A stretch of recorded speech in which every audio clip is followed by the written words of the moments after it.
జగన్ రెడ్డి వ్యూహం మార్చారు. ఇకపై జనంలోనే ఉండాలని తీర్మానించుకున్నారు. కూటమి అధికారానికి వచ్చి 15 నెలలు దాటినా అన్ని ప్రజా వ్యతిరేక కార్యక్రమాలే తప్ప సామాన్యులకు ఒరిగింది శూన్యమని జగన్ వాదిస్తున్నారు. తాజాగా ఏపీలో 10 వైద్య కళాశాలలను పబ్లిక్ ప్రైవేట్ పార్ట్నర్షిప్ అంటే పీపీపీ పద్ధతిలో నిర్మించాలన్న చంద్రబాబు ప్రభుత్వ నిర్ణయాన్ని ఆయన వ్యతిరేకిస్తున్నారు.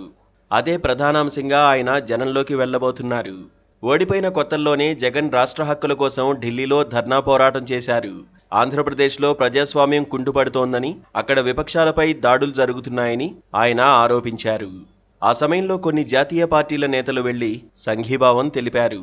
ప్రధానంగా ఇండియా కూటమిలో ఉన్న కీలక పార్టీల నేతలు వెళ్లి మద్దతు ప్రకటించారు.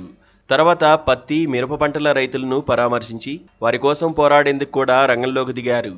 అలా ప్రతిపక్షం ఏదో ఒక కార్యక్రమం నిర్వహిస్తున్న జగన్ రెడ్డి ఈసారి కాస్త గట్టిగా తిరగాలని తీర్మానించుకున్నారు. జగన్ రెడ్డి సీఎంగా ఉన్నప్పుడు 17 మెడికల్ కాలేజీలను ప్రారంభించేందుకు భవనాలు నిర్మించే ప్రక్రియ మొదలైంది. పనులు పూర్తి కాకుండానే జగన్ దిగిపోయారు.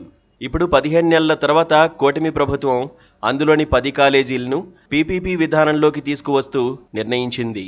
దాంతో పేద విద్యార్థుల వైద్య విద్యకు ఆటంకం కలుగుతుందని జగన్ వాదిస్తున్నారు. అదే విషయాన్ని రాష్ట్ర ప్రజలకు వివరించి పోరాడేందుకు ఆయన జనంలోకి వెళ్తున్నారు. ఆయన పాదయాత్ర నిర్వహిస్తారా, అక్కడక్కడ మీటింగ్లు పెడతారా, వేరే ఏదైనా మరో మార్గంలో జనానికి చేరువవుతారా అన్నది చూడాలి. జగన్ మరో హెచ్చరిక కూడా చేస్తున్నారు. వైద్య కళాశాలల నిర్మాణం, నిర్వహణ విషయంలో పీపీపీ విధానానికి ఎవరైనా ముందుకు వస్తే వాళ్లు రిస్క్ తీసుకున్నట్టే అవుతుందని ఆయన అంటున్నారు. తాము అధికారంలోకి వచ్చిన వెంటనే పీపీపీ విధానానికి స్వస్తి చెప్పి ఆయా కాంట్రాక్టులను రద్దు చేస్తామని జగన్ హెచ్చరిస్తున్నారు. దాంతో ఇప్పుడు వైద్య కళాశాలల పీపీపీ విధానంపై ఏపీ వ్యాప్తంగా పెద్ద చర్చ జరుగుతోంది.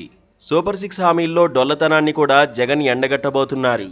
ప్రభుత్వ నిధులను ఎమ్మెల్యేలు స్వాహా చేస్తున్న తీరును జనంలోకి తీసుకువెళ్లాలని ఆయన కదలబోతున్నారు.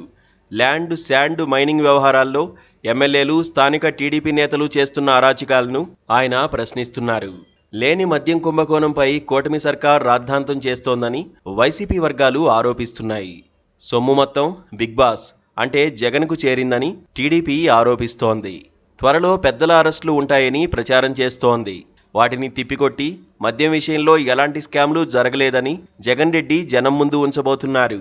ఏదేమైనా కాస్త వెసులుబాటు దొరికితే జగన్ రెడ్డి బెంగళూరు వెళ్లిపోతారన్న ఆరోపణలు ఉన్నాయి.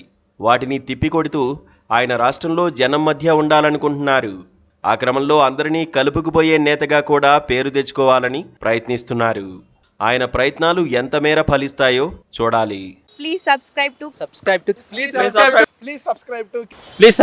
KTV Telugu. KTV Telugu KTV Telugu channel.